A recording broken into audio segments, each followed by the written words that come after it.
जय श्री गणेश। नमस्कार, मैं आचार्य संजय द्विवेदी। मेरे समस्त प्रबुद्ध दर्शकों का मेरे चैनल पर हार्दिक स्वागत है। प्रिय दर्शकों, आज मैं मीन राशि का अगस्त माह का मासिक राशिफल लेकर आपके सम्मुख उपस्थित हूँ। अगस्त माह में जो ग्रहों की स्थितियाँ तथा जो ग्रहों के परिवर्तन होंगे वो आपको कितना लाभ देने जा रहे हैं, किन भाव में प्रबलता आएगी अथवा कहीं पर कोई समस्या या अवरोध है तो उसका क्या निराकरण, संपूर्ण विश्लेषण मैं पूर्ण तर्क के साथ करने जा रहा हूं। प्रिय दर्शकों, इस राशिफल को आप अपने लग्न तथा राशि दोनों के अनुसार देख सकते हैं। मीन राशि के लिए लग्न में ही शनिदेव का गोचर चल रहा है, जहां पर शनिदेव वक्री अवस्था में है। आपके लिए चतुर्थ भाव में गुरुदेव बृहस्पति तथा शुक्राचार्य का गोचर चल रहा है।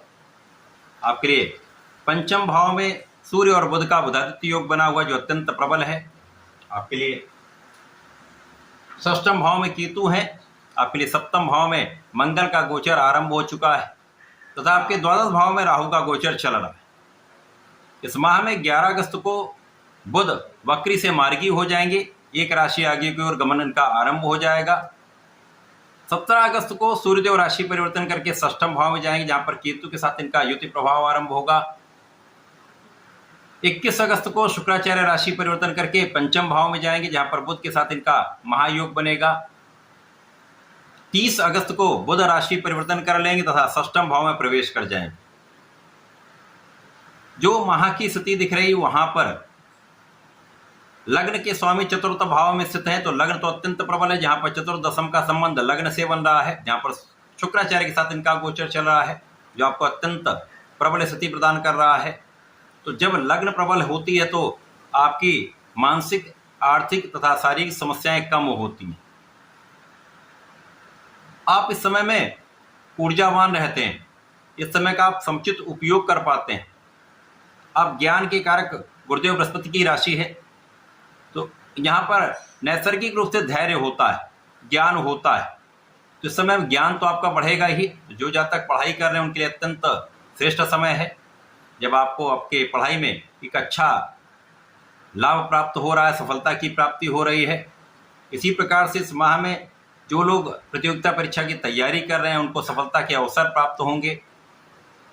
जो लोग नौकरी के लिए प्रयासरत हैं उनके नौकरी का भाव प्रबल हो रहा है, उनको नौकरी प्राप्त हो सकती है।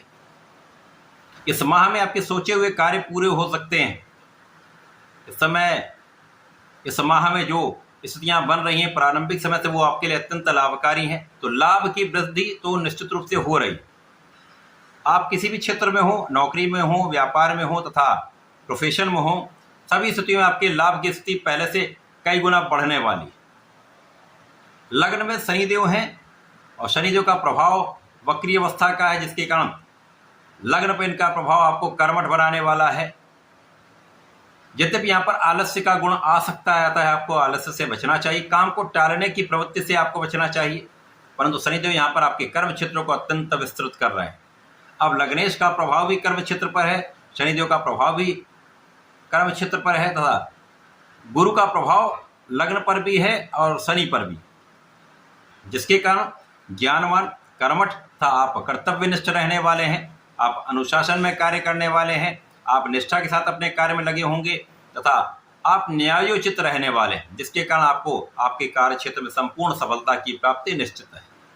कार्यक्षेत्र में पद की प्राप्ति हो सकती है, कार्यक्षेत्र में धन की प्राप्ति हो सकती है, कार्यक्षेत्र से आपको कार्य का विस्तार प्राप्त हो सकता है। तो ये समय आपके लिए अत्यंत श्रेष्ठ निश्चित रूप से होगा। इस समय में आपका आत्मबल पहले से अच्छा रहने वाला है, शारीरिक समस्याएं कम से कम होंगी, आपका तनाव कम होगा, तो आपका आत्मबल भी प्रबल है। तो आप अपनी ऊर्जा का सही दिशा में संपूर्ण उपयोग कर पाएंगे, क्योंकि सप्तम भाव में मंगल का गोचर चल रहा है। अब मंगल जो ऊर्जा का प्रवाह करते हैं, लग्न पर इनका प्रभाव सीधे सीधे आपको ऊर्जा के प्रभाव में वृद्धि कर रहा है। तो यदि आपने आलस्य छोड़ दिया, अपनी ऊर्जा का सही प्रयोग किया, तो सफलता के कई अवसर मिलेंगे। तो यहाँ कई चीजें आपके पक्ष में है। सर्वाधिक श्रेष्ठ प्रभाव आपको आपके कार्य क्षेत्र से प्राप्त हो रहा है। इसी प्रकार से धन का मार्ग जब प्रशस्त होता है, धन एक अच्छी मात्रा में आता है, आपका लाभ बढ़ता है, तो आपके सुख साधन बढ़ते हैं। भूमि, भवन, वाहन से आपको लाभ निश्चित प्राप्त होगा। जिन जातकों के पास अपना घर नहीं है, वाहन नहीं है, उनके लिए ये योग बन चुका है। इस माह में ऐसा हो सकता है कि आपको इनकी प्राप्ति संभव हो जाए। संतान पक्ष बलवान होगा, संतान से आपको सुख मिलेगा, संतान भी बहुत अच्छी रहने वाली है। आपको ज्ञान से, आपको आपकी संतान से निश्चित रूप से लाभ प्राप्त होगा, एक अच्छा समाचार प्राप्त होगा। इस समय में राहु का प्रभाव 12वें भाव में है, ये कहीं ना कहीं आपको समस्या देने वाला है। यद्यपि शनिदेव वक्री हैं और 12वें भाव की ओर इनका गमन है, तो राहु नियंत्रित तो हैं, परंतु कहीं ना कहीं ये आपको किसी न किसी विवाद में फंसाने का काम करेंगे, बिना कारण विवाद कराएंगे, आपको भोग विलास में डाल सकते हैं, आपको एडिक्शन में डाल सकते हैं, जिसके कारण समस्याएं बढ़ सकती हैं। अतः यहाँ आपको इन सब चीज़ों पर पूर्ण नियंत्रण रखना चाहिए। भोग विलास की अधिकता रोग का कारण बन सकती है। एडिक्शन से आपको कहीं ना कहीं, विलासिता से आपको विवाद की स्थिति बन सकती है, तो यहाँ आपको इनसे दूर ही रहना है। यद्यपि यहाँ पर आपका भाग्य भाव अच्छा है, भाग्य का संपूर्ण साथ मिल रहा है, तो आप अपनी कानूनी समस्याओं में विजयी रहेंगे, परंतु कहीं ना कहीं ये तनाव तो देने वाला है। तो यदि आप अपने आप को संतुलित रखते हैं, अनुशासन में रखते हैं, तो समस्याएं कम से कम होंगी। अब जब बुध मार्गी होकर आपके षष्ठम भाव की ओर गमन करना प्रारंभ करेंगे तथा 17 अगस्त को सूर्यदेव पहुंच जाएंगे, तो राहु पर सूर्यदेव का सीधा प्रभाव होगा। तो राहु का प्रभाव सूर्य पर ग्रहण दोष बनाएगा, तो यहाँ पर कुछ रोग हो सकते हैं, बिना कारण से व्यय हो सकता है, बिना कारण से यात्राएं कष्ट दे सकती हैं। यहाँ आपको सावधान भी रहना चाहिए, ध्यान भी देना चाहिए।